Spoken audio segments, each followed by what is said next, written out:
Welcome back, everybody. Thomas FreeMe, and this is the Thomas FreeMe TV and Podcast Show.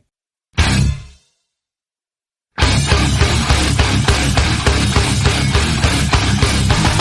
trying to build a prison. You can't handle the truth. I know it's been a minute, and all with good cause. I bring you good news, and we'll get into all of that. But first and foremost, many blessings to all those that are suffering from the mass shootings. Prayers to the families of these people who want answers to their questions as to why is this going on in America? Why does this keep happening? Why does it keep happening in public schools, not private schools? Why is it so clean? You know, it's like my questions are, why is this so clean, right? And what I mean by clean is let's take Buffalo, right? This kid was allowed to put so much hate online. He was allowed to put his manifesto out there and then carry out the act and live stream it. How is this possible, right? How is this possible when I'm so censored? All my channels are censored. You know, I put a video out on TikTok and it gets taken down in a matter of seconds, right? YouTube has demonetized my channel because they told me I'm too controversial. So we've censored the United States of the president, and regardless whether you agree with him or disagree with him, like him or not, it was done, and that's factual. The man couldn't post on social media, okay? But yet these kids are doing this. How? How is that? You know? And today's discussion is, revolves around this. Some of these answers to these questions as to how and where is this hate breeding at, right? Not too long ago, a couple days ago, I listened to a congressional hearing on, gun safety, the AR-15, and such, and I listened to a good portion of that discussion. And a lot of it, again, are these congressional people that sit up there in Washington in their seats, and they have all the answers. They have all the answers without any experience of being in the mix. These people have no connection to our communities. And to me, it's disturbing to listen to these people up there talking about decisions that they're going to make that's going to affect our lives, and yet they have no connection to the communities. There's no conversation. There's no hearing anybody out. It's just an agenda to push. And when I see this, it just makes me question events that happen even more, which is why I reach out to my people in the public and just try to get people to understand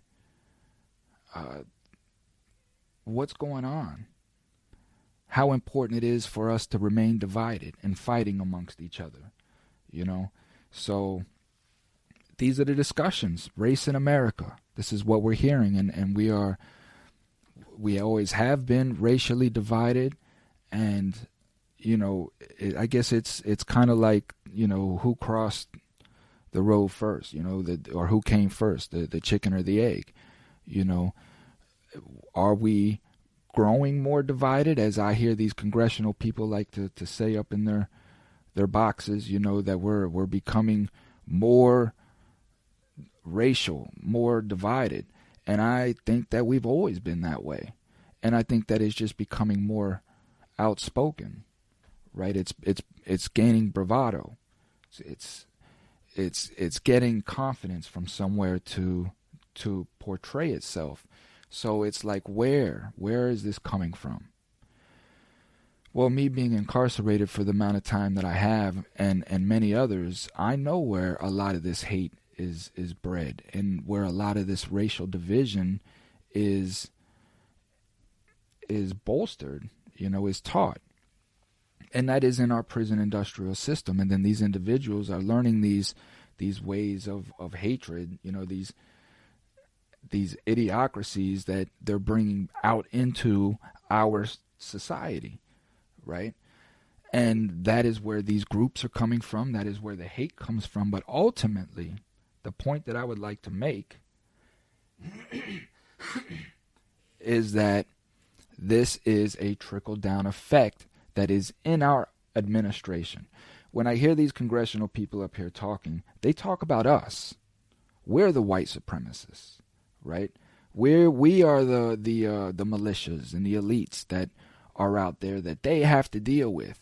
We have to deal with these white supremacist groups and these white militias and these hate groups, and we have to, we're the ones that have to figure it out. They never include themselves.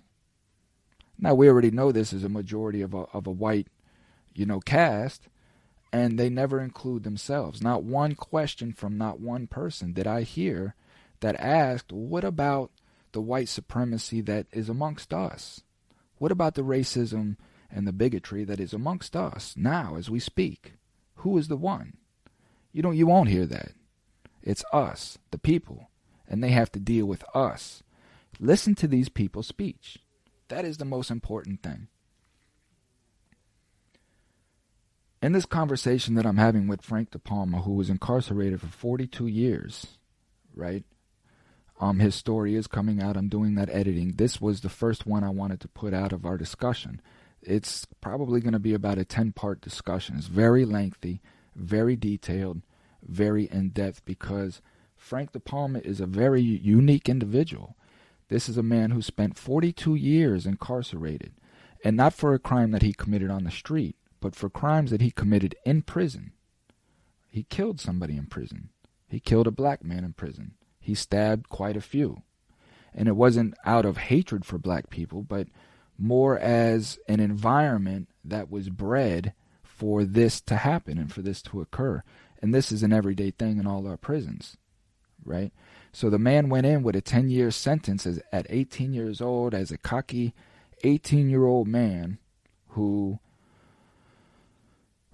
was taught to retaliate from his father, who was taught to retaliate from his father. His father taught him to retaliate at a young age. When somebody offends you, you retaliate. And he taught his son how to retaliate with tools, if necessary. And this is what he did. One fateful day, somebody ran over his best friend, his dog, his companion, and he lost it. The person showed no empathy, didn't even apologize, just kept on going like his best friend was garbage. And maybe to some, they would view it that way. It was just a dog. But to others, I'm sure both can relate on both sides. To others, this was his best friend. This was the only companion in the world that got him, that understood him in that time. And this man just ran over him and kept on going. And he lost it. He went up to the house. He tried to fight the guy. The guy wouldn't come out. He saw the keys in the man's truck. And ultimately, he took the truck and ran into the guy's house, is what the end result was. He had a plea bargain on the condition of, he had probation, a plea bargain for probation on the condition that he apologized to the judge for what he did. And Frank, being the man that he was raised to be, did not, because he did not feel sorry. He felt justified in the fact that this man killed his best friend. And he didn't apologize. And for that, the judge revoked the plea and resentenced him and gave him 10 years in state prison. And that is the result of this man spending 42 years in prison and 22 of those years in solitary confinement. 22 years in solitary confinement.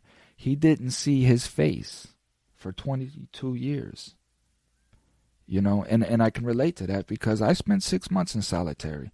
And yeah, we'd have to shave like this and just shave and then just feel. And unbeknownst to me, I have no idea why it's so important to see our reflection. We would find anything that we could to see our reflection in something, just to see, I just want to see myself. And it was very important to me. And this man went 22 years without seeing himself. So imagine that. Imagine not seeing your face for 22 years and then seeing it for the first time 22 years later. These are traumatic effects. And we delve into these things in later episodes. However, There is two of those episodes are solely on solitary confinement, the effects that it had on him. And if you pay attention throughout these discussions, you can see the effect that it has had on this human being. So, but specifically today is about racism in America, right? And all the things that we see going on, all the hypocrisies, all about, Colin Kaepernick kneeling, for instance. This has always been a topic of mine, is the hatred towards Colin Kaepernick because he kneels for the American flag. And I think a lot of people use that as an excuse to hate Colin Kaepernick because he's black and he's talented. And that's just the facts, because half the people that have commented about Colin Kaepernick kneeling during the national anthem don't stand up themselves. We're talking about America went on an outrage, and when you sit down and think about it, these are Americans that are sitting in their house watching football, sitting in their chair. When the national anthem is played out, they don't stand. These people aren't standing around in their house. They're not leaving their grills and putting down. You might get a hand over the heart best out of them. But these are people who judge others based upon their own stigmatic education and miseducation that has been placed there by an agenda-filled government. And that is just the fact. Stats show that we are all starting to come to understand that it's easier for us to say that racism is systemic and that it has been in our country from the inception. We get into, what is critical race theory? Like, what is critical race theory? Why do we have these arguments over critical race theory? Why are we having critical race theory taught in our schools? This is history. This is history. Why is it named something other than history? Why is history not being taught as critical race theory, if that's what they want to call it? Still, it's the separatism. And it's these Band-Aids that they come out with to pacify. And this is all they have done with us, is try to pacify the people. This is what the 13th Amendment was all about. Pacification. These people didn't want to free slaves. They didn't want to end slavery. These black people at that time was building America. They couldn't stop that, but they had to stop the fighting. There were Americans killing themselves over this slavery bit. They couldn't have that, first and foremost, because they had to have these people to work. Taxes are to be paid. So it was coming to a resolution, a pacification. How can we keep our interests, but yet pacify the people? This is what the 13th Amendment was. That's all it was. It wasn't about abolishing slavery. Because if it was, they would have never put the however in there. And it's the however that's unknown. Why is it unknown? Because when you Google the 13th Amendment, all you're going to get is the first part of it. It is known as the amendment that abolished slavery. And it gives you that, and then it gives you the little ... and then it stops. Never gives you the second part. The however. And as in law, there is always a however. And in this particular law, however, all rules of slavery apply to those who have been convicted of a crime. All rules of slavery are to apply to those who have been convicted of a crime. All rules of slavery. So when we sit here and we say that prisons is slavery, people laugh at us. People laugh at us like, oh, you just complaining. No, it's slavery. We have been treated less than man, 3/4 of a man, no matter what your crime is. And this has turned into an institution that has incarcerated almost 3 million of our American citizens, who are mostly nonviolent, mostly addicted to drugs, crimes of survival. This is a monetary institution, and it is costing the taxpayers heavily each year on their taxes. When we have to work 60 to 80 hours a week, these are the reasons why. because there's so much money that's going unchecked. Because there is written off as criminals. This is criminals. And they show us all this crime on the 6 o'clock news to keep us in fear of these criminals, to justify their police and to justify their prisons. So it's never a question. It's never even brought up when they're cutting taxes or they're trying to take money from somewhere or somehow to alleviate inflation. They never look at prisons or incarceration. It's never even a thought. It's never even brought up. There's reasons for this. And this is what FreeMe Podcast is about. And more importantly, this is what my organization, Coming Home Coalition, is about, which is now a nonprofit. So please support. I need it. The support goes in line with trying to unite and bring all of us together, all our communities, through community help, support, in any kind of way when it comes to criminal justice. If there's a family that, because we can't trust attorneys anymore. We know that attorneys just want our money, and our son's life is more important than that. And there are families out there who feel like just because a prosecutor slapped a charge of aggravated assault with a deadly weapon on your child, and now they're looking at 15 years, and you have this gunslinger attorney come in who says, you know what, I can get your son 6 months probation.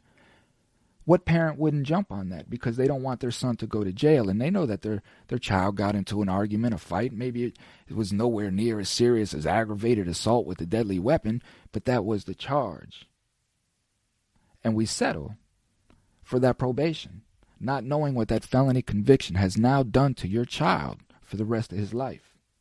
So it's understanding these things and making sure that the family is well aware of what is going on before they enter into these contracts with these government officials, because the government has shown us time and time again they do not care. The stats are there, prisons are full, communities are destroyed, we're working 60 to 80 hours, it takes 2 people to run a household, we have no time for our family, the children are being disrespectful to the parents because we're not there. If we cannot provide to our children monetarily or in any other kind of way, this is where the disrespect comes from, because what good is a parent? You're never here. The nurturing's not here. You're not allowed to touch me. You're not allowed to break me, so I don't have to fear you, right? So there goes the respect right there. And then I don't have to listen to you because Google says everything that you say differently. I'm going to listen to Google. So we're losing our children in that aspect. And what happens to our children when they don't follow their elders, when they think that they know everything and they're out here at 17, 18 years old thinking that they have all the answers to life and life comes down on them? What happens? This, again, is what my organization is now here for.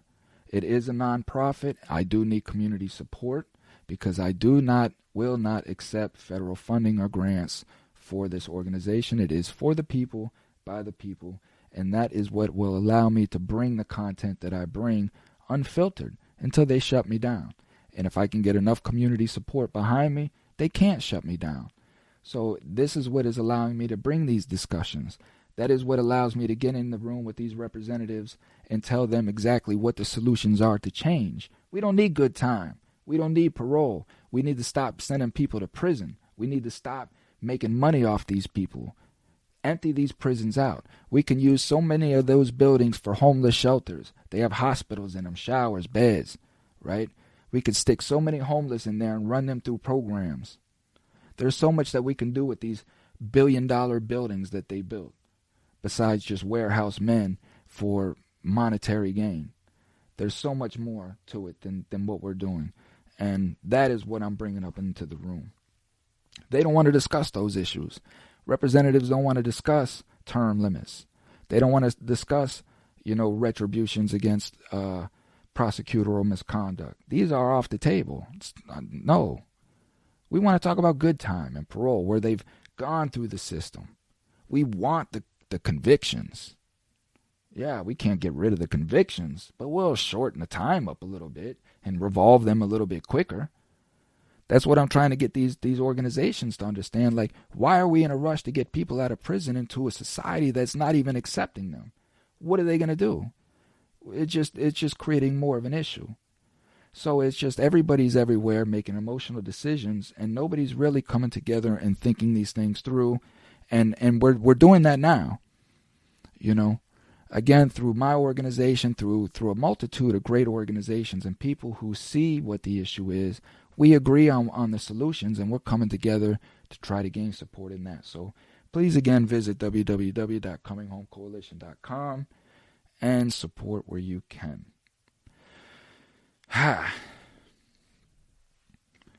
Racism. I've experienced it. I've seen it. I've lived through it. I was brought up in it. I had to abolish it myself and go through it. And I'm looked upon as a certain type of individuals by white people. You know, I've been called a race traitor and all of these things throughout my life because of just who I was forming into and who my experiences were as a human being, and how I was interacting with these experiences and processing these experiences based upon what I saw. And that's it. And I was judged for that and called names and such, because there are individuals out there who are just hateful. They're just hateful because they hate who they are. And in hating themselves, they have to lower other people below them so that their hate for themselves is a little more justifiable. You know, they can't have good people around them because that would make me the bad person. So if I expose everybody else's weaknesses and badness, then mine won't be so outlandish, you know, won't stick out so much. But a lot of these issues that we see on TV makes us emotional, and then we take it into our own communities. What happened up there in Buffalo was a tragedy, yes, of course, but it didn't happen in Tampa. It didn't happen in anywhere else. And could it? Sure. A meteoroid can wipe out Earth tomorrow. I can't worry about that stuff. I can be aware of it. I can know that it exists, but I can't let it affect me emotionally to where now I'm taking it into my community. And now I'm creating what I fear in other communities. Right?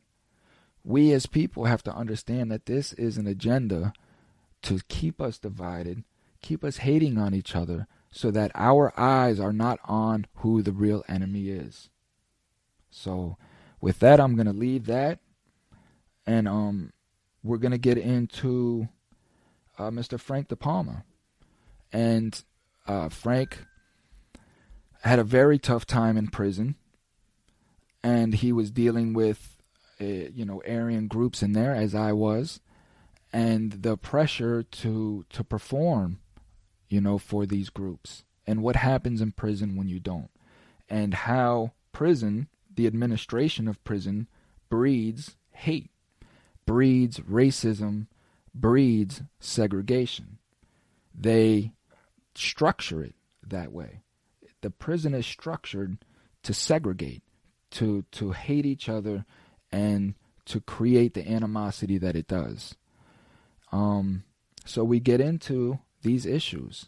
So sit back, please enjoy, and just always keep in mind that this is an individual who has been in prison for 42 years. And of those 42 years, 22 of those were spent in solitary confinement. For those that really don't understand solitary confinement, you're talking about a 6x8 room, right? 6 foot wide, 8 foot deep.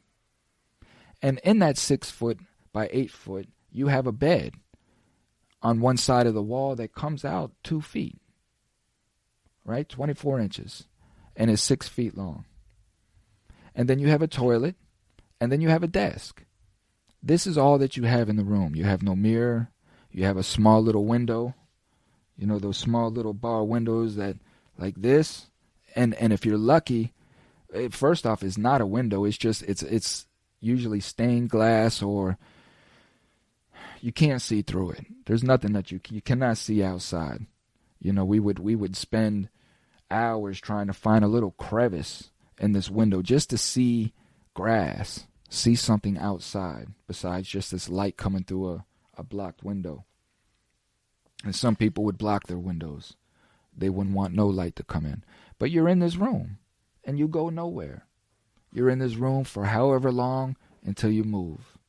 Some prisons, depending on the severity of your solitary confinement, they rotate rooms so, to kind of keep you psychologically sound. But they don't have to. It just all depends on the administration. It just all depends on the administration. But they don't have to. And Frank spent 22 years in one 6x8 cell. Never left that cell. You'll hear all of this, in the upcoming tale. So just keep this in mind when you're speaking, when you hear this man speak. And he's only been out since 2018, so 4 short years. And this man has been left, he was dumped. He was just kicked out and told good luck. And he's been trying to survive since then. It's really an amazing story. So without further ado, Frank DePalma.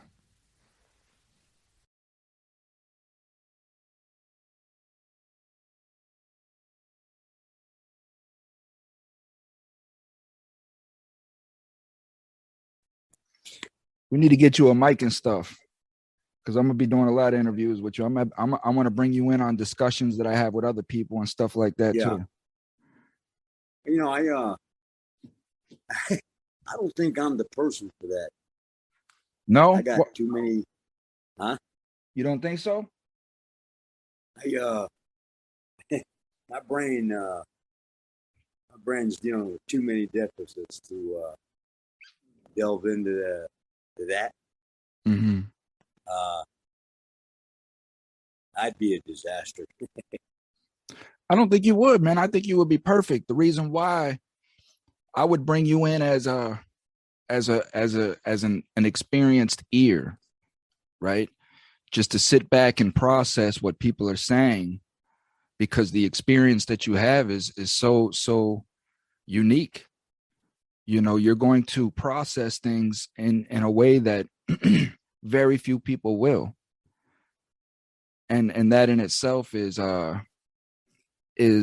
when you really learn how to hone that, where you can just sit back and take what people say and process it. It's man, things are really gonna come together for you, man, because like I say, you are a very unique individual, Frank. What makes me unique?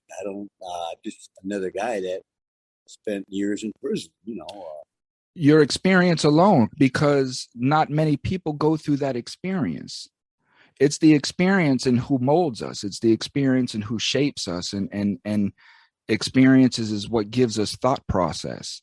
So your thought process is based solely on your experiences, which is very unique. Many people don't experience what you went through, and not only that, but survive it. And not only that, but come out and still have enough courage and strength left in them to want to still improve their life and right their wrongs and things of those natures, Yeah. That is what makes you so unique.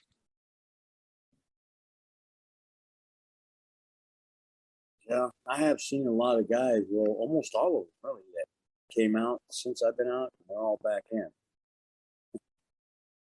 You're not going back. No, I'm not. No, you're not going back, Frank, because you understand, and it's just like me. I would go sleep under a bridge before I went back under there. I would face that challenge before I went back into prison. So I did that. I faced that challenge, that homelessness. I'm not. Hey, the homeless people are the tough ones. They're tough. They are tough. I ain't got nothing on them. I got nothing on that. Well, let's get into what we're going to talk about today, which is racism in America. With the latest of everything going on with these mass shootings, man, and God bless all these families and what they're going through, and the atrocities that they're facing every day, having to wake up and still deal with this. The sad part is I've seen such a drastic change, and in our society as far as parenting goes. Parents have become afraid to discipline their children. Mm-hmm.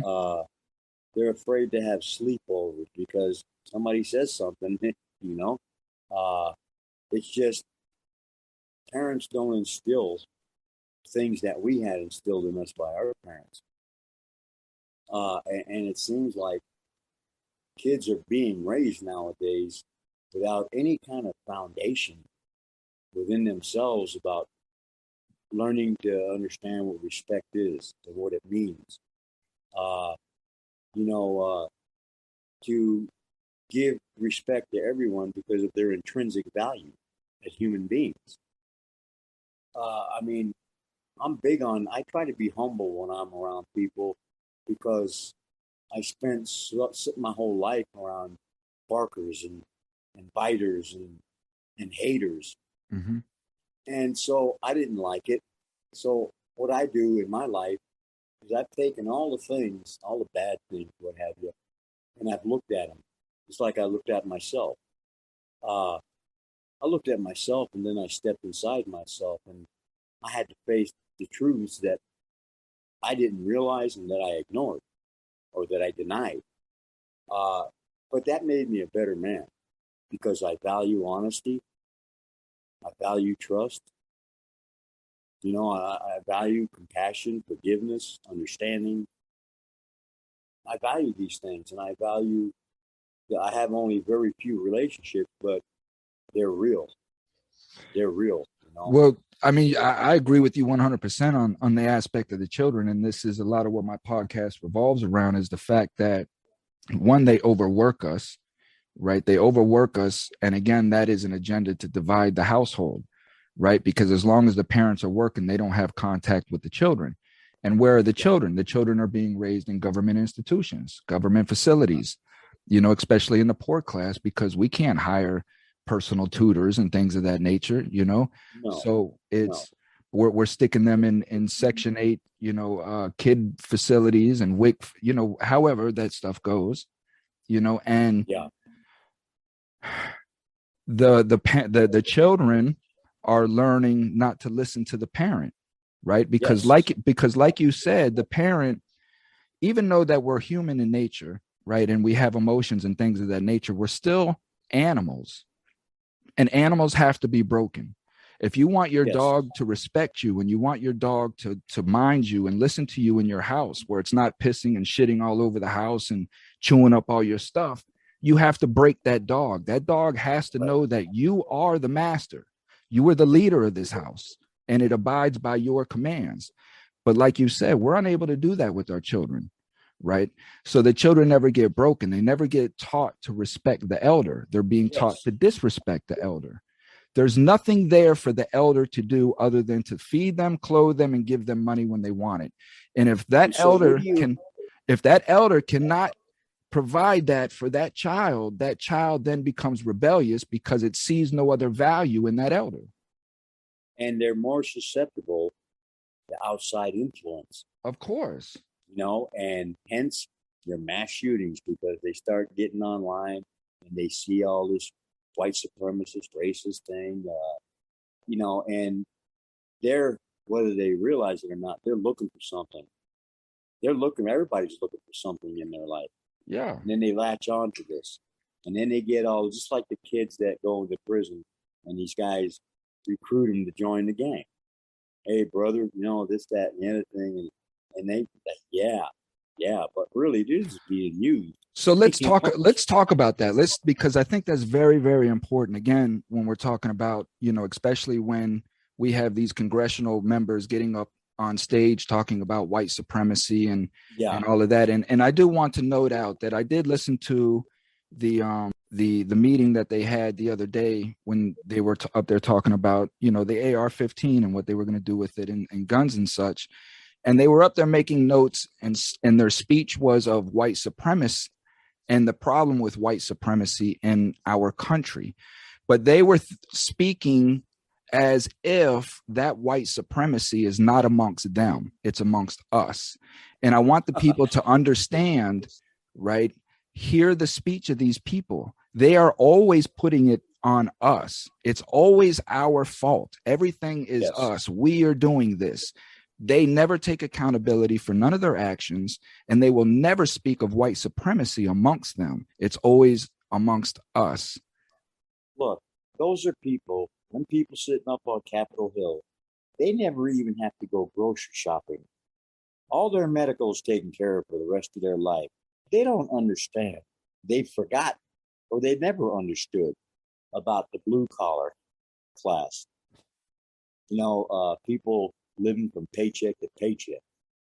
And I see it as just what I see in Washington now is just a bunch of both sides of the aisle fighting each other, just spiting each other and trying to sabotage one another. And who suffers? Everybody out here. Gas is what? $6 a gallon now. Food prices have gone through the roof. And they want to blame it on COVID. No, I blame it on them. Of course, everything spawns from our leaders. But you were going into prison for the first time at 18 years old as a young kid who had spunk, who had fight in them. And what was expected of you as a young white kid coming into prison? Let's ask that. What was expected of you? Well, I operated on what I considered to be sound advice from guys in the jail that have been in prison. And they simply told me, you learn the rules, you mind your own business, you don't tell, and you represent yourself. You always got to stand up for yourself. And I learned to do that in life, on the streets, growing up in Brooklyn. So aside from the fear, fear has been like a friend to me my whole life. Mm-hmm. It's been, I've known it my whole life, but it's also helped me, keep me alert, keep me aware. And so when I got there, I was scared to death, but I still knew I had to learn the rules and check things out and get the feel of the place so I could better deal with it. And that's what I did. Mm-hmm. Now, for those that have not listened to the prior conversations, this is Frank DePalma. He spent 42 years and some odd days in prison, and 22 years was spent in solitary. Years and 36 days, yeah. Spent in solitary confinement.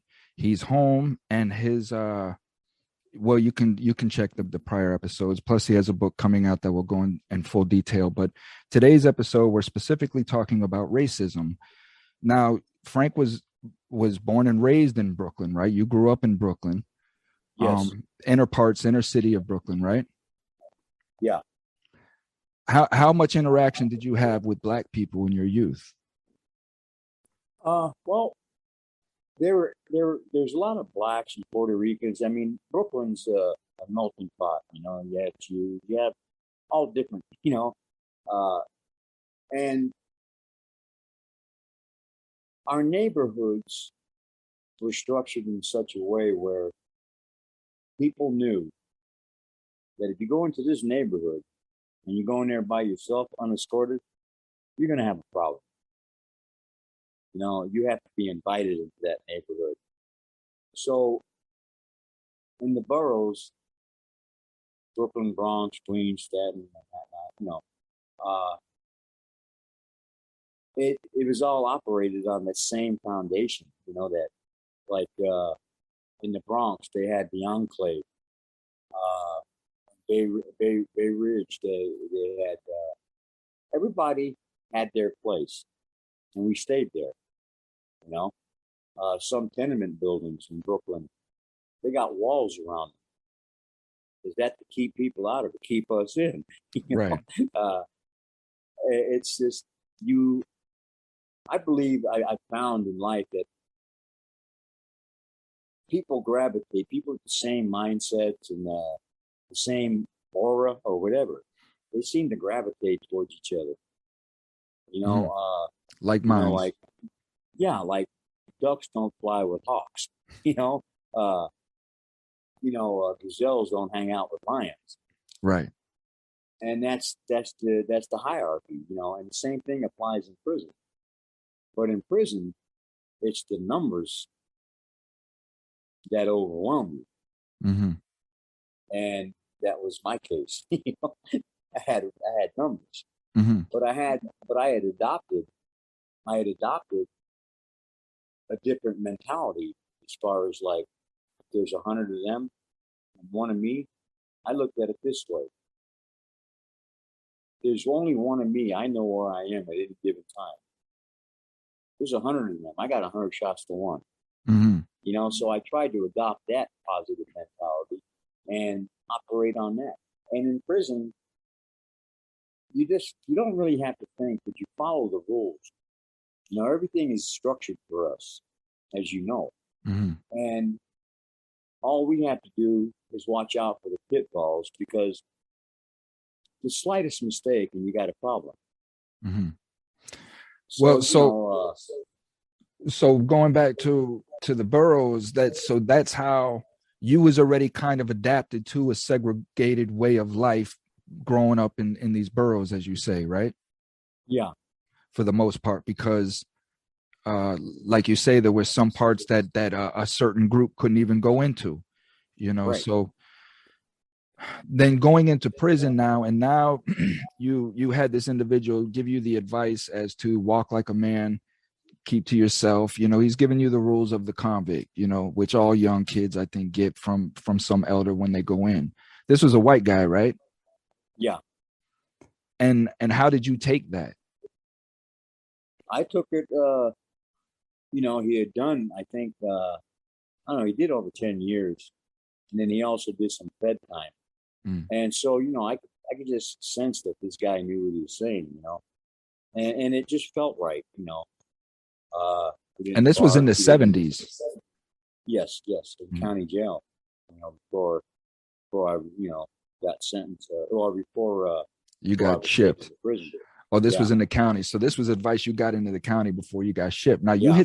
hit the yard, and what happens? Who were you approached by? Are you approached? Like, what is your expectation on that yard? Well, the first week I was in the screening cells. I had to get processed through the administration. So I stayed on the tier and I ate on the tier with the you know, other fish that was there. And when I got classified for general population, I started coming out, you know.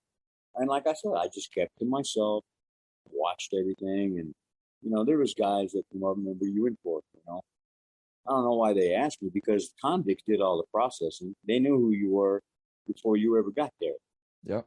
You know, they knew exactly what your charge was and how much time you were doing. But I told the truth.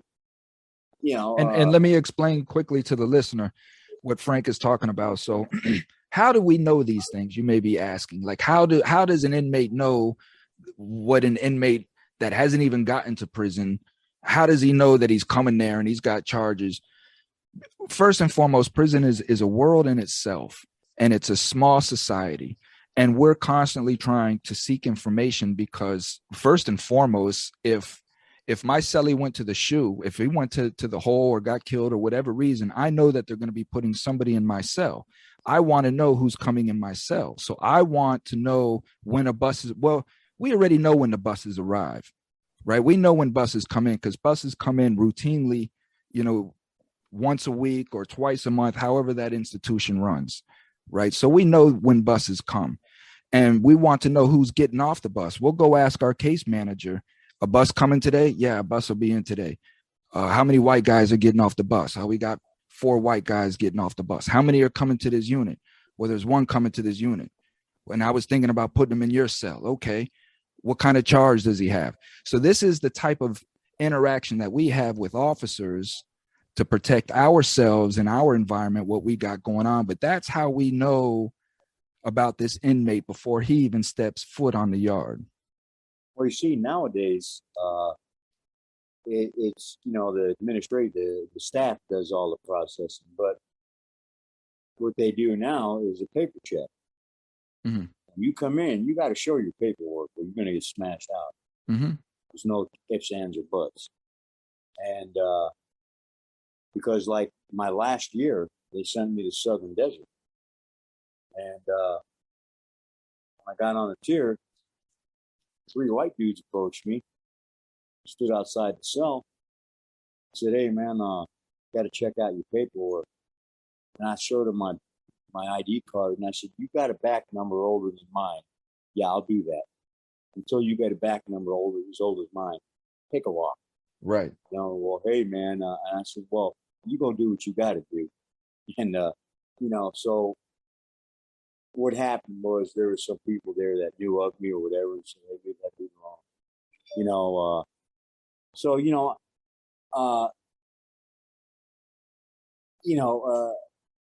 that's what they do nowadays. Yeah. And that was the thing about mine was my case was public. It was published. So as soon as I hit the compound, right, because sometimes we would have to wait weeks for our property to come, Yeah.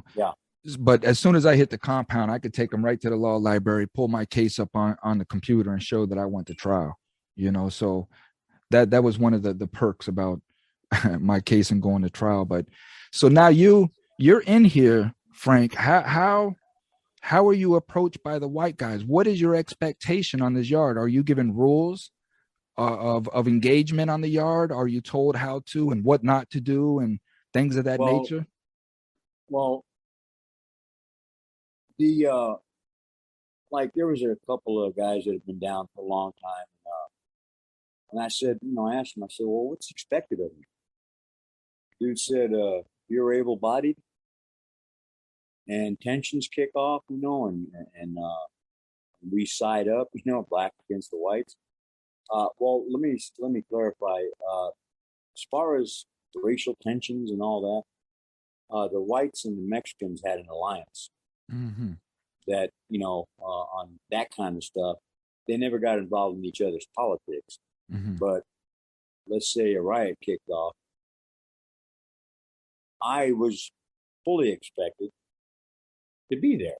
And if I wouldn't have been there, there's going to be some serious problems. I had even told the guy that approached me about prospecting that, "Look, I know the rules. I'll be where I'm supposed to be when the time comes. I'll put that much of myself at risk because I have to, But other than that, I just want to do my time and go home." Prospecting, what does that mean?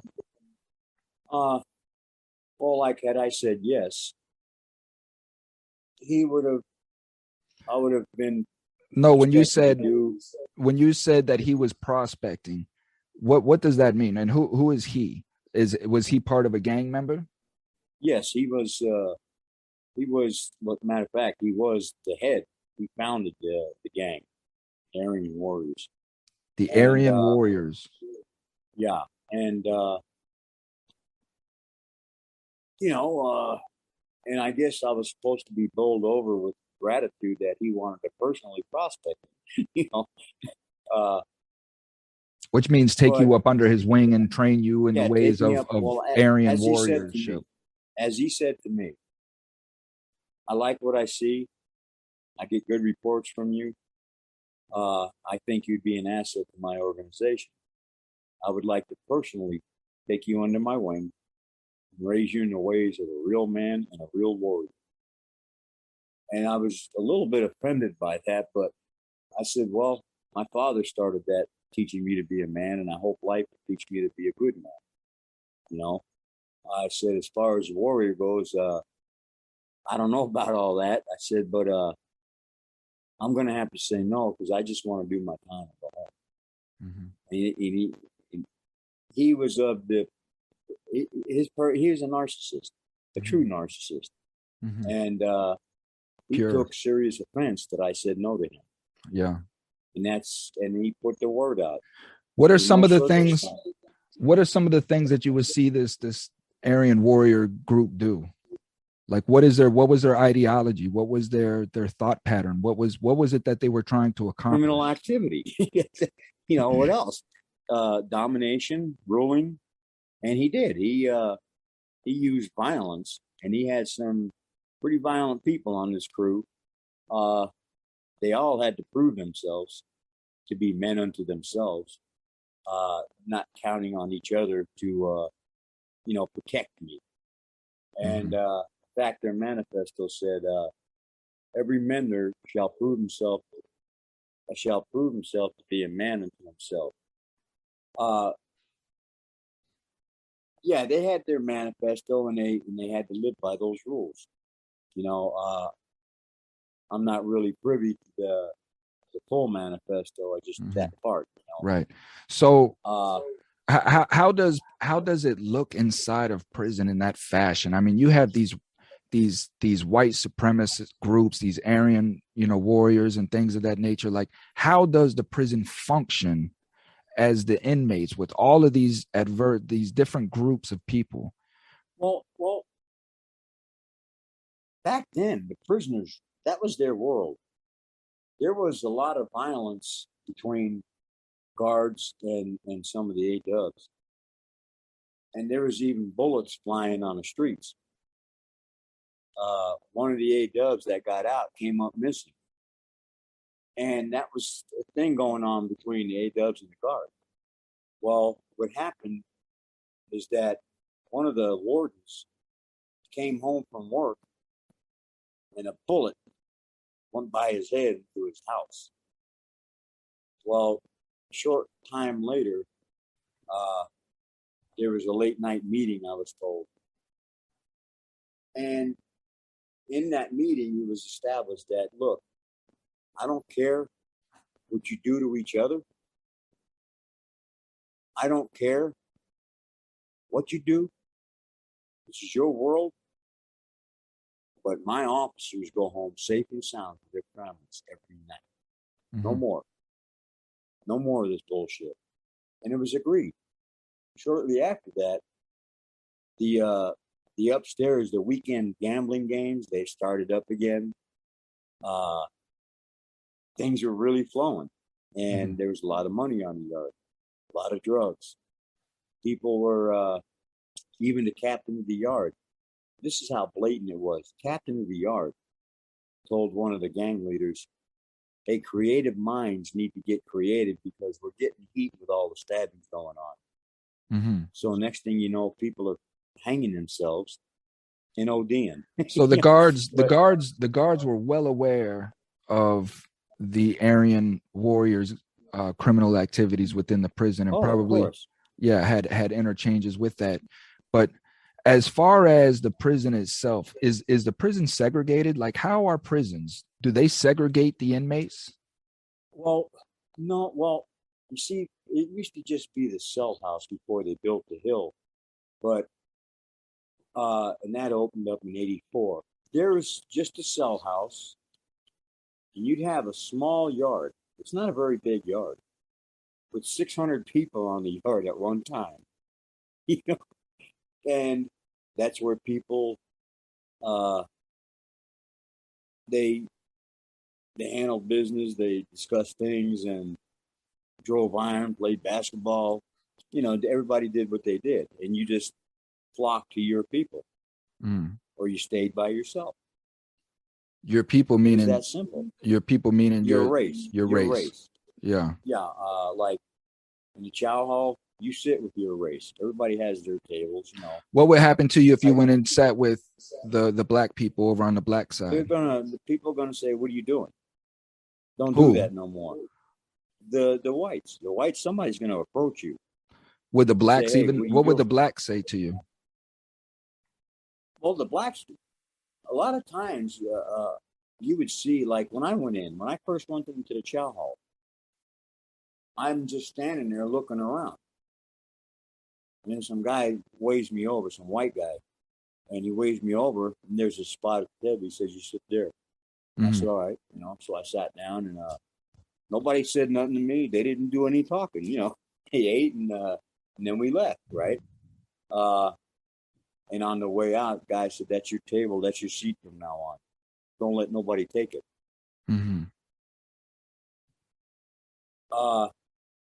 My first incident was standing in a chow hall. Some guy cut in front of me. I didn't say nothing, And the dude, he happened to be an A-dub. He patted me on, he poked me on the shoulder. He goes, "Hey, what the fuck are you going to do? That guy just cut in front of you." Mm-hmm. And I said, "What the fuck am I supposed to do?" He said, "You better do something or you're going to be dealing with some people. Just letting you know that. It's your choice." Yeah, because half the chow hall saw that dude cut in front of you. Yeah. So I told him, I told the guy in front of him, "Excuse me. That's my," he was a white dude, Mm-hmm. But he wasn't tipped up or anything. And he said, "Well, man, I'm hungry, man." I told him, "Man." And I grabbed him and I pushed him behind me, And then another guy said, "No, you get behind me, motherfucker." Mm-hmm. And he ended up in the back of the line. Of course. So I averted, and what would have happened if someone explained to me, if someone does that to you, that's they're testing you or they're just not thinking when they should be. And it's just plain disrespectful.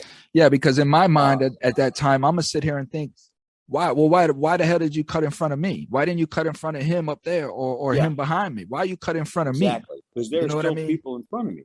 Right. Yeah. So did you single me out? That's how I'm gonna think. Yes, exactly. And but at first, when somebody cut, it didn't bother me. I'm still going to get my food, but that's in society. That ain't in there. You cannot allow anybody to put a foot on your neck. You just can't. So in that, I learned that. In that context, that in the chow hall, like the chow hall is completely separated. You will not see a black person eating with a white person. You will not see a white person eating with a black person. But what about Mexicans? The Spanish? No. They all eat together as well. Yes. Every race ate by themselves. And then as far as in the dorm itself, your living quarters, how is that structured? Is it structured the same way? There wasn't any dorms when I was when I came in. Mm-hmm. It was all tiny little barred cells, with the sliding bar doors. The cell house is an old place, So what would happen if you were in your cell and the institution put a black individual in a cell with you? Oh, they wouldn't do that. Who wouldn't do that? They wouldn't do that. The administration. Why wouldn't the administration do that? Why wouldn't they put one human being in with another? Because if they put a black in a white guy's cell, somebody's going to get stabbed. Why? I promise you that. Why? Because you are expected, you are mandated to say, no, you can't live in here. If he comes into your cell that you're already there, you got to tell him, hey, look, keep your shit packed. You ain't coming in here. But why though? Because he's black. And those are the rules. Look. But what is the stigma behind that, though, is what I'm trying to get the listener to understand. Why is it so looked down upon to have a black individual as your cellmate? Because that's how people are raised, and those are the rules in prison. As you know, the intensity between society and prison is apples and oranges, man. Mm-hmm. There's a great intensity inside the prison walls. And the gangs make up the rules. And those rules are based on ancient traditions and prejudices that our society lives by. Remember, everybody that's in prison was in society at one time. Mm-hmm. And they're in prison because they could not function in society. Exactly. So these are supposed to be the quote unquote, I don't like call it, this isn't mine, but it's how society looks at them. But this is supposed to be the rejects of society. They could not be in society. This is why they're in prison, because they have these types of ideologies. So that's to be expected. But I guess what I'm trying to show is how the administration facilitates this type of behavior, right? Well, that's half of them are racist. You see very few blacks, especially back then. There was absolutely no blacks that I can recall in the 70s. Black guards working there? No, I didn't. I never saw that. Have you? When somebody go ahead. When a black when a black officer would start, he didn't last. Now, that was the administration, not us. Yeah. So, I mean, they had their own thing. They didn't want blacks there. Now you have multitude of different races and working in prison. Did you see blacks were treated differently than whites inside a prison? To be honest with you, the race card, it's a double-edged sword. I grew up around different races, and I have never really had a problem with with a person's color. However, in my situation, even though at first, like for example, on that first killing that I had, it's the newspaper headlines came out: NSP death seen as contract killing. That didn't fly. They came out with another headline: NSP death seen as racially motivated. It was the furthest thing from the truth. But they put it on the news. They put it in the news. The headline, yeah, it sells. Yeah, and so that's the premise they went with. And they tried to prove me to be a racist, but they couldn't. However, I got to be honest. Though I never said the N word, generally, I got to be where I hated them, and it was end this, end that, because of the situation I was in with them. I automatically turned to that racial. Well, thank you for saying that, because this is what I want you to elaborate on, Frank, is how that was brought into your existence. This is why I was trying to bring up your childhood and things of that nature, because as you and I had talked about previously, you have symbols of hate tattooed on you, and people can see that, right? And it's going to, of course, give you an automatic stigmatic. It's going to put you in that stigmatic box, right? And you're right, because I have met people, like I was sitting and I was talking with some Oriental people, and they asked about my tattoos, and I told them prison, and then they pointed to the little swastikas, and I said, I know. I said, but I've never belonged to a gang. I said, I put these on, these ugly tattoos. I put them on to try to look tough. I would see tattoos on people, try to remember it and duplicate it. I got some sorry tattoos, right? But I was just scared and I wanted to look tough. That's beautiful in what you say, partner, because that is what I'm trying to get the people to understand, the culture of prison and how it transforms individuals before they're released into the community, right? And then we see these individuals that are coming out without understanding the transformation that they went through. And then we start treating these people as what we see them as, which ultimately they're like, well, I might as well just be this, right? So these are the stigmatic views that I am trying to erase through these conversations. In how do you, right? Like, you and I understand, but when somebody's sitting here watching this interview and you're sitting here saying, I'm not racist, but yet you have racist symbols of hate tattooed onto your skin, I want the listener to truly understand how that transformation is allowed to happen and how the administration of prisons promote that. By the way they operate the prison, it's promoting racism. Thank you. I mean, their whole setup is backwards. They teach class warfare, not racial and cultural awareness. Because if I understand this person that is supposed to be my enemy better, then I'm probably not going to hate him. That's right. But they don't teach that in prison. They don't. No, that's the furthest thing from their mind. That's exactly what I wanted to talk about, was get into how the administration of these prisons is facilitating this racial activity inside of these institutions and teaching individuals how to be segregated, how to hate each other, and how to be racist. So there's been times when the guards would, in their own little ways, when the focus became too much on them, they would divert attention by creating situations, racial situations. They would put, let's say, like, for example, John Layton.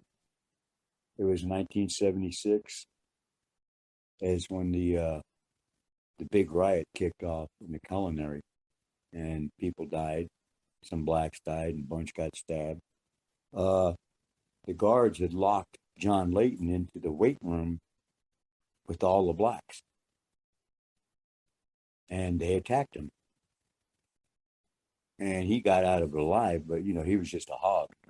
That boy was a hog. And I don't know if the listeners know what a hog is. No, explain what a hog is. Like most people, when you drive an iron, and you get real healthy, you get swolled up and you get strong, and you're just somebody that people have come to respect because those guys, when they get hog status, that's a respect thing on the weight pile, Mm-hmm. And a testament to a committed individual. I got to a point where John Layton, who was a hog, gave me hog status. That gives me the authorization to give somebody else that status. And I just made a good friend of mine hog status, and it's a girl. Yeah, that's good. Yeah, But she's tough, And so I told her, you know what, man, I have the authority to give you hog status. And she said, "What's that?" And I ran it down to her. She goes, "Well, give it to me." But the sad part is, and so from that, it was a friend of John's said, "Oh yeah, all right, we're going to show you." And they put the riot together. They put the plan together and executed it in the culinary. But you see, like I said, a lot of the guards are racist, and you can't be something and put up a facade and it not come out sooner or later.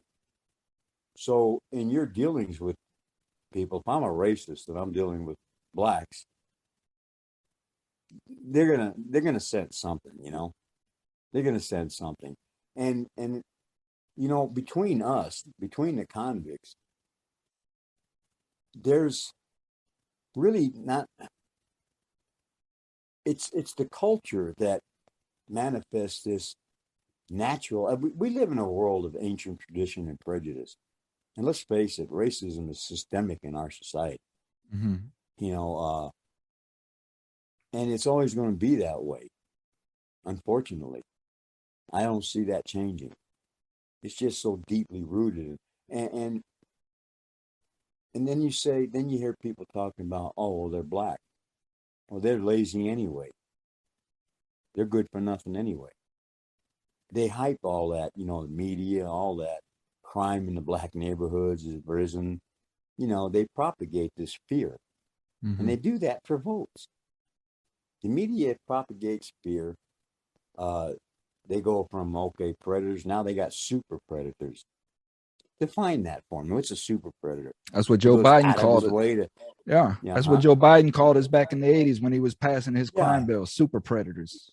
Yeah. And they just fear mongering. That's all it is. And it gets votes because everybody's afraid. You got to get tougher on crime. You got to, when half the problem in prison is the prison administrators themselves. They don't want anybody, like with the solitary thing, they don't want any outsiders coming in and telling them how to run their prison. Right. They're very big on that. It's a good old boy system. Yeah, and that's what we're going to break down. Yeah, and and it's just nowadays, you could hear them like in Southern Desert. I could hear the guards in their little area where they hang out, and you catch them telling black jokes, Mm-hmm. you know, talking about black inmates using the N-word. Would you ever hear guards know. joking with like that with white supremacist groups, inmates? Oh, yes. Yes. Yes. Yeah. Mm-hmm. A lot of them guards, they're afraid too when they come to work. They know what can happen. Just like I was involved in a hostage situation where 3 guards were taken hostage. And we took over max housing. And, there were 3 white guards. But they were, except with the exception of one, the other 2 were pretty decent. The other one, he sort of had to be protected. They kept him up in the front office. But during that situation, it was established by the heads of the gangs, mostly the Aryan Warriors, that, hey, this is between us and them. Everything between us right now is on the back burner. Mm-hmm. And you see how easy it can be to quell those things? Well, that's what I want to ask is if, in your opinion, in your 40 some odd years of experience, would you say that if it wasn't for this racial stigmatic view that the administration was upholding inside of these prisons, do you think that racial tension would even be there? And what I mean by that is during my time, like I would see these people who were portraying to be racist, like you say, for protection, because that's just was the law of the land. But however, you could tell that they didn't hate black people. You know what I mean? Like they didn't hate these people. Like, they would coincide with each other and talk with each other and things like that. It wasn't white supremacy. It was just survival inside a prison. Yeah. Exactly. So how do we stop that? Like where and how can we attack that and bring public notice to the fact that when these congressional people are sitting up on stage in Washington and they're talking about white supremacists in our communities and these white supremacist acts and all of this, they're focusing on white supremacy as if there aren't other militia groups out there, whatever. But I think in the case of like the Capitol, okay, I don't think it was a racial thing. I don't think it was about white supremacy. It doesn't fit. It doesn't fit because you have 2 white guys going against each other in office. No, I'm not talking about the January 6th thing. I'm talking about these congressional leaders who sit up there and talk about white supremacy as if it's only in us. And what I'm trying to get they're part of it too. Right. They're part of it too. Come on. And that's what I'm trying to get the people to understand, that it is them that is breeding this hatred and allowing it to come into our communities, right? They're allowing these breeding grounds inside of prisons and then releasing these people. What would happen, say if your guy got out, the head of the AW, he didn't die in prison, but he got out. Well, he did get out, right? Yeah, no, he died in prison, just like I said he would. I thought he got out and caught another charge and went back. And no, he. So give me give me an example of a kid that goes in who's not racist but falls under this racist regime and then comes back out into society. All right. Well, he gets inducted. Okay. He's hanging out and they tell him, hey, look, he pretty much, he's scared too. This kid goes in, he's scared too.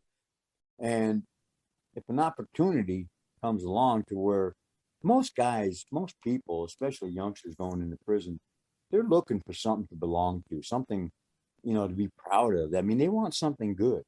They want something. And so the allure that comes to them as far as the prison gang, it offers protection. It offers power. Perks. Yeah, and that power, exactly. And so human nature, I'm pretty good. I've learned about human behavior. There's a cause and effect for our thoughts and emotions. And these kids, in their fear, they see something and they get approached. And they go, yeah. Now they're innocent. They have no idea what they're just getting into. Naive, yeah. Because all these guys call you brother and this, that, and the other thing. Then they put a knife in your hand and say, go handle this. Yeah. And you take that 3 or 5 year sentence, and now you're doing life or death. A lot of guys that I met in there doing lots of time caught cases while they were in the joint. Because there you can't get away from it. If you have a problem with somebody, you can just let them run around the yard? No, you got to do something because he's probably plotting on you. Let me ask this. If a white guy was to stab and kill a black person, would they be susceptible to less severe punishment as if a black guy was to kill a white person under the same circumstances? Not in my experience. Not in my experience. The race card isn't really that prevalent amongst convicts because we all share a same struggle. You know what I mean? We're all in prison. So there's a kind of kinship, a kind of bond that is automatic there. We're all suffering the same fate, in some respects. But it's within the structure of the gangs that the conversations that occur amongst themselves about other races. Yeah, that Peckerwood this and that Peckerwood that, and that honky this, and then the white guys talking about this and this and this and this and this stick and this kite. It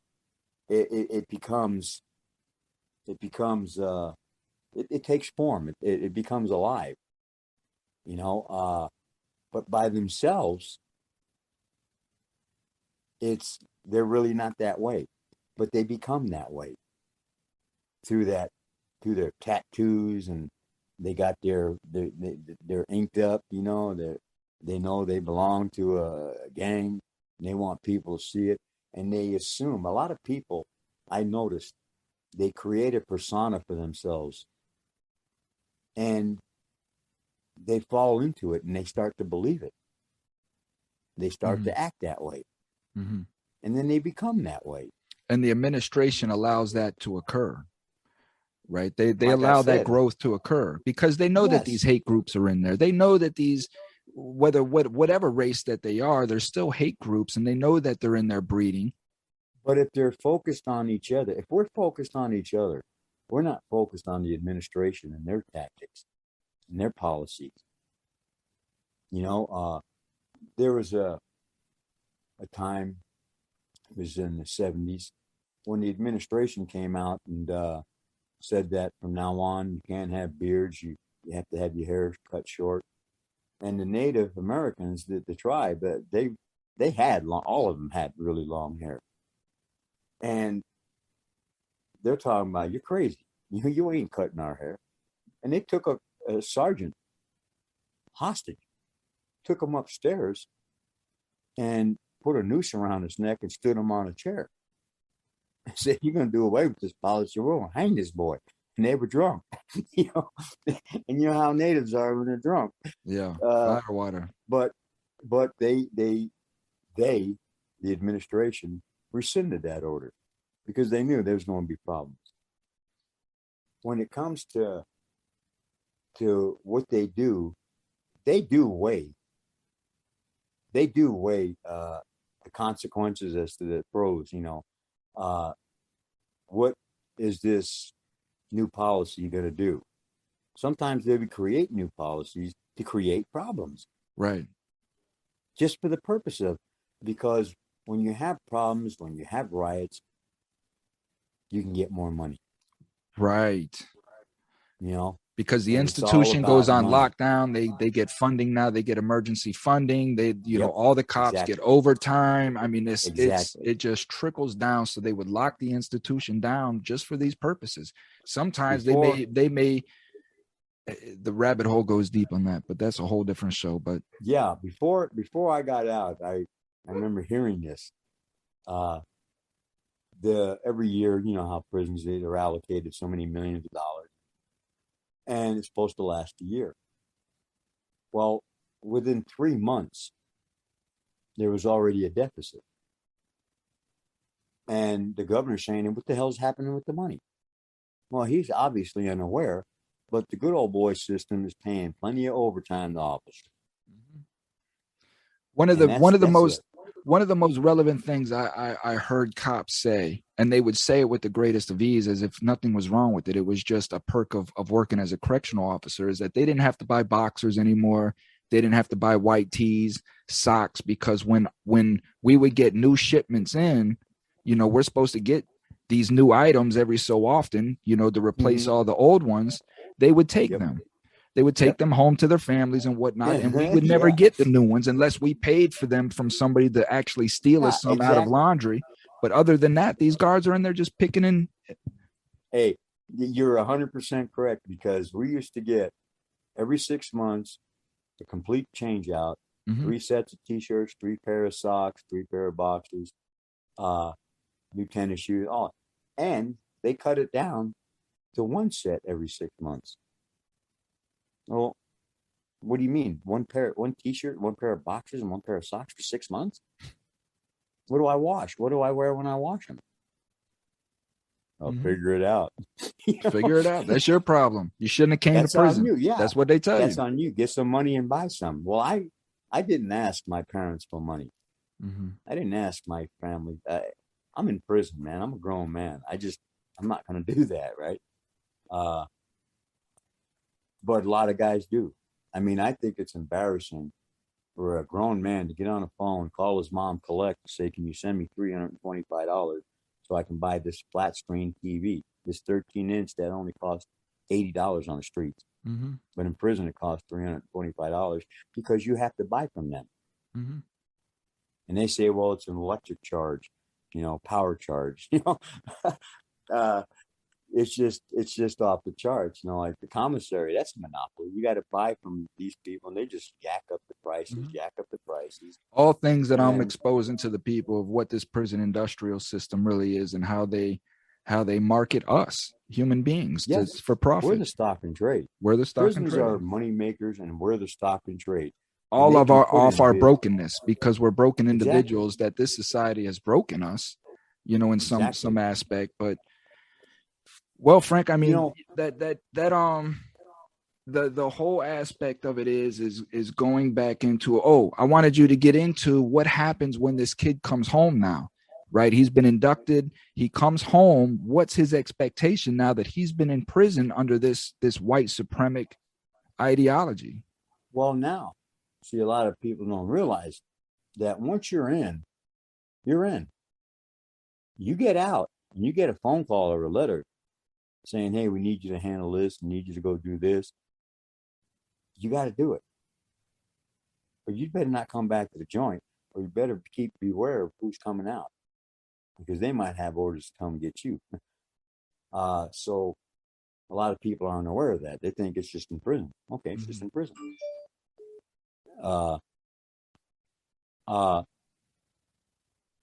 They think it's just in prison, but they find out it ain't just in prison. And, you know, I've heard stories about guys getting out and trying to get about their lives and getting shot. You know what I mean?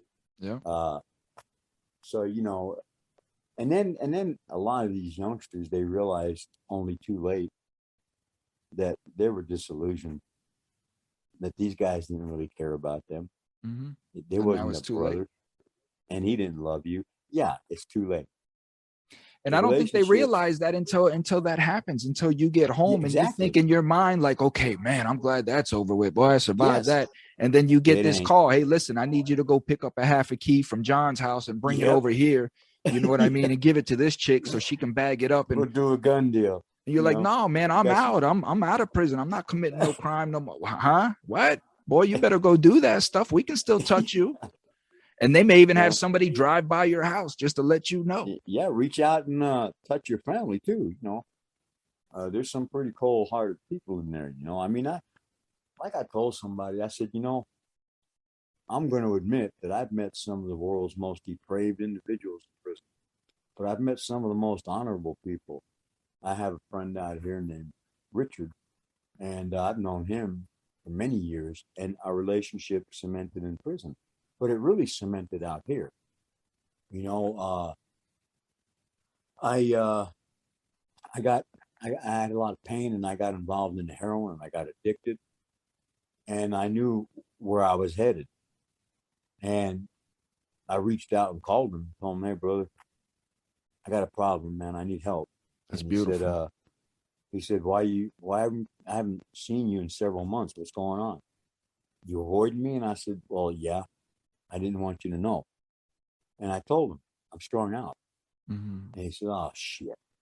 And I said, "Yeah." He said, "Well, where are you at?" And I told him he got it arranged through people that he met and the connections he made, and got me into a community triage center. I kicked, you know, and, and I haven't messed with it since, you know. Uh,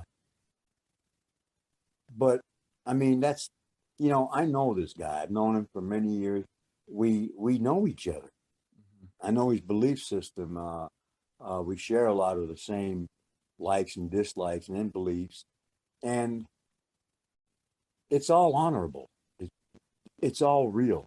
He's never lied to me. I've never lied to him, and that's kept our relationship pure. Hmm. The trust that we share is is boundless, man. It's I trust him implicitly, and I know he trusts me the same way. Has prison in any kind of way implemented a lot of these racist, stigmatic views inside of you that has carried out into society with you? I I mean, will catch myself. do you see yourself seeing black people in any kind of way? Maybe, uh, I don't know, some way that you may have seen them in prison or something. I don't know. No, because I grew up, uh, as I said in the other segments. My father, he instilled a lot of things in me, and good things. Uh, I've never started out that way as racism, but I started to become that way in prison. I started to become a racist Hmm. because of my situation, and it also enabled me by categorizing people by their racial slurs. I could put everybody in their proper place, so to speak, in my Hmm. mind, and it also helped me to look at everybody as a potential enemy. Hmm. So for me to trust you, you had to be a special person. You know? Yeah, no, there's uh, no question. Yeah. yeah, and Richard was that person. Uh, but I'm out here, and now and again I'll catch myself when I'm with a group of people and they use the N word. It'll slip out of me too. But I try to be respectful of all races, of all people. You know, the only problem I have is if you see, I'm pretty forgiving. I'm really pretty forgiving. Uh, and and I let bygones be bygones. But my Achilles heel is to disrespect or harm someone I love. Then I lose all my manners. I lose all consequences don't matter to me anymore. I know that, and so I'm glad I only have two relationships because I would put my life out there if necessary. And so would you. But that's Hmm. just because that's just who we are. One final question, partner. What are you gonna do with those tattoos? Well, I got a guy that is working on getting me. Some guy in a tattoo shop said that when he has time, he might cover him up. He would cover him up for me. Uh, and actually, I'm actually embarrassed when people look at them. Hmm. You know, I used to wear my watch to cover it, but the watch didn't really cover it. I got a swastika up here on my bicep that is a backward bicep, a swastika. I put it on backwards. Mhm. But I've never adhered. I've never embraced the racial, Ideology. thing behind it. Mhm. That's never been me. And no, I'm not out here. I don't. I look at the suffering I see out here. I see a lot of suffering, and I see a lot of people walking around with holes in their souls. There's nothing there. They're all about the drugs and burning each other, raping the women. I mean, these girls get raped out here, man. Homeless people. It's terrible. The homelessness and being homeless and poor in this state is treated as a crime. Yeah. You go to jail, they'll put you in jail for it.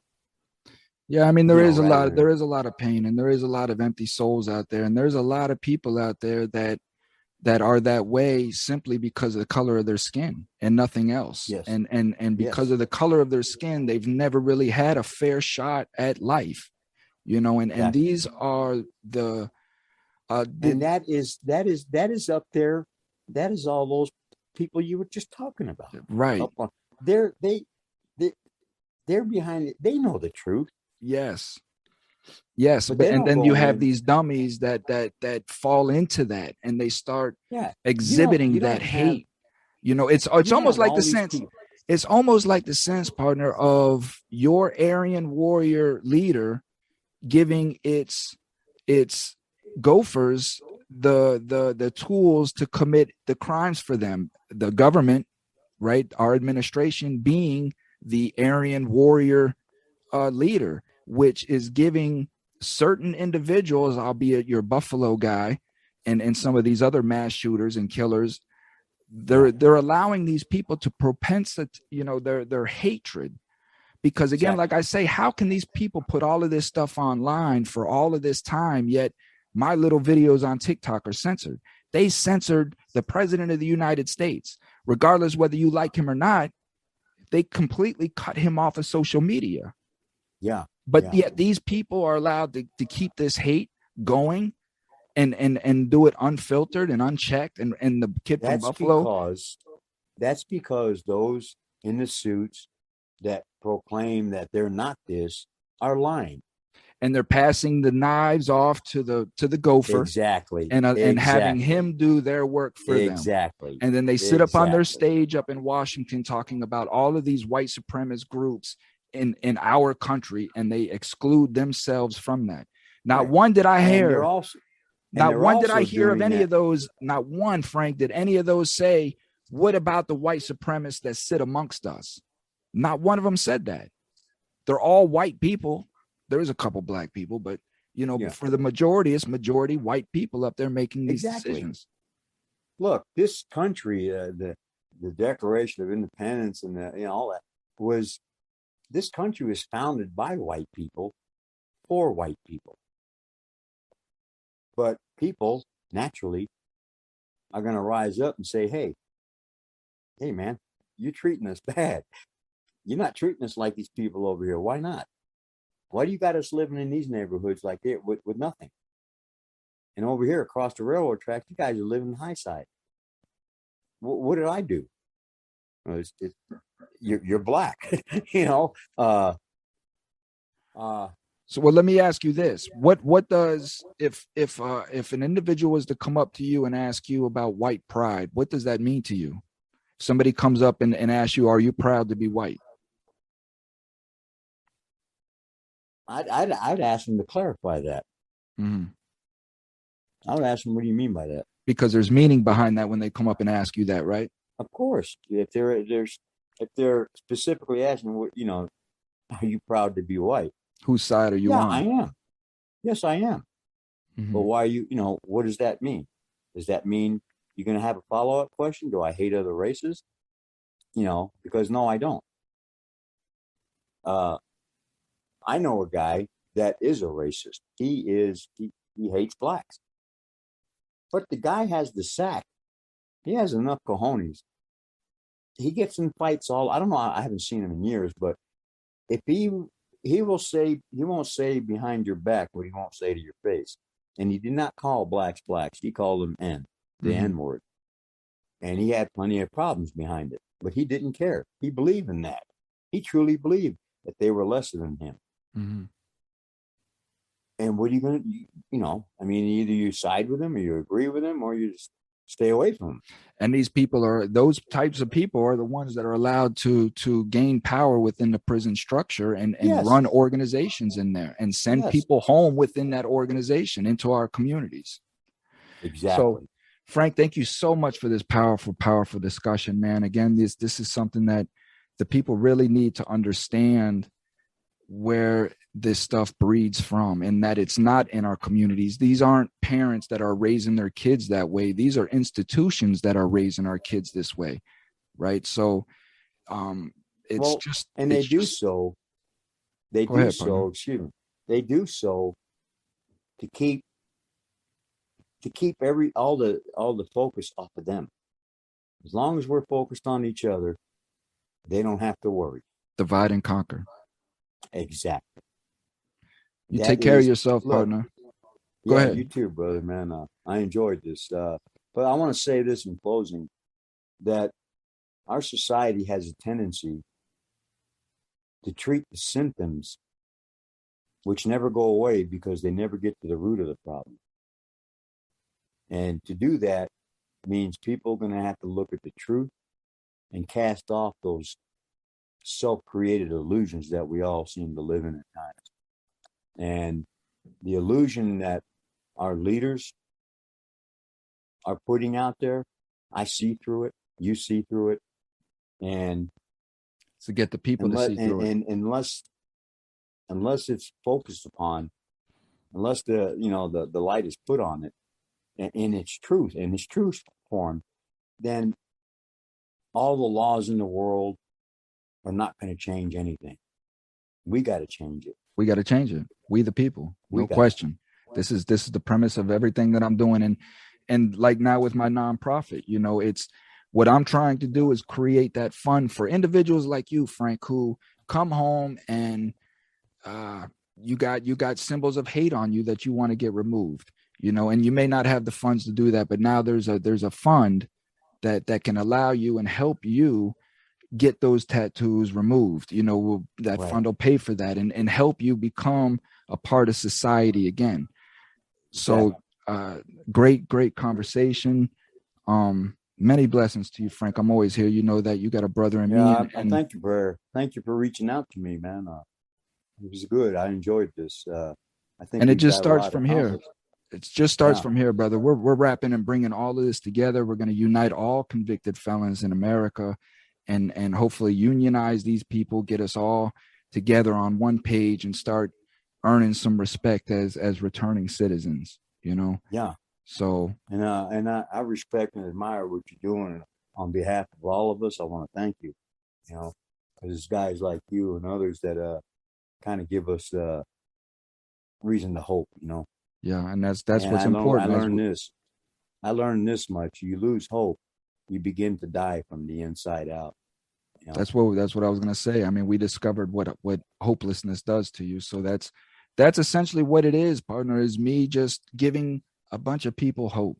I don't know what'll happen with it. It's just me. At the end of the day, it's just me doing all this and forming what I feel would be solutions, like you say, to the root of the issue, not good time. I'm not here for good time. I'm not here for parole. I'm not here to rush these guys home into nothingness. There's plenty of organizations out there that is doing the marvelous work that they're doing. I'm not here to interfere with that. I'm here to make sure that the person themselves are ready to come home and ready to reestablish themselves and know of the strength that they're going to have coming into society. The fight is not over because you come home. You're leaving one prison and going really into another. Starting. It's just starting. Yeah. So it's bringing that awareness to the people. I will say this much. I look at the people that wake up every day and put on their boots and lace them up and they go to work. And I have somebody that's very close to me who's been homeless for quite a while. And they have gone through, I mean, so much. And I look at my experiences as compared to their suffering, and yet they survived. And when I was homeless for like a month, I knew that I wasn't going to survive. I was going to become an all-out criminal. I was not, I could not do that. It takes a strength, a will to survive out there. And I realized I don't have that. That isn't my area of strength. Mm-hmm. And so my hat's off to them, because I don't like, I focus on those things. I see it and it hurts me. It really, really, really hurts, but hey, maybe, maybe hope, hope. It's hope, and what huh? hurts me the most is that at the end of the day, these are human beings, man. And every human being, I believe deep down in my soul, is just in search of love. We're all in search of whatever type of love makes us tick. And we go down such dark roads and dark paths and get twisted up in so much things in search of this. And at the end of the day, we're being used against each other to bring out our evilness, our most evil sides, because like you say, yes, we're put in a position where we're stripped of hope, and we become very ugly people when we have no hope. Yes, that's right. That's right. Someone asked me, "Hey, Frank, how come you never gave up? How come you don't give up?" Mm-hmm. I said, "Don't laugh. I'm going to give you the simple, honest answer." He said, "What's that?" And I said, "With the hope and promise of love. I've never really known it. Amen. I've never had relationships. I went to prison a virgin, and I never messed around with guys. So out here, it's tough. It's tough, especially for somebody like me who has no life skills out there. I collect SSI. I have Medicaid and things like that. But when I got out, I was in a halfway house, and 6 months later, I was out on the street.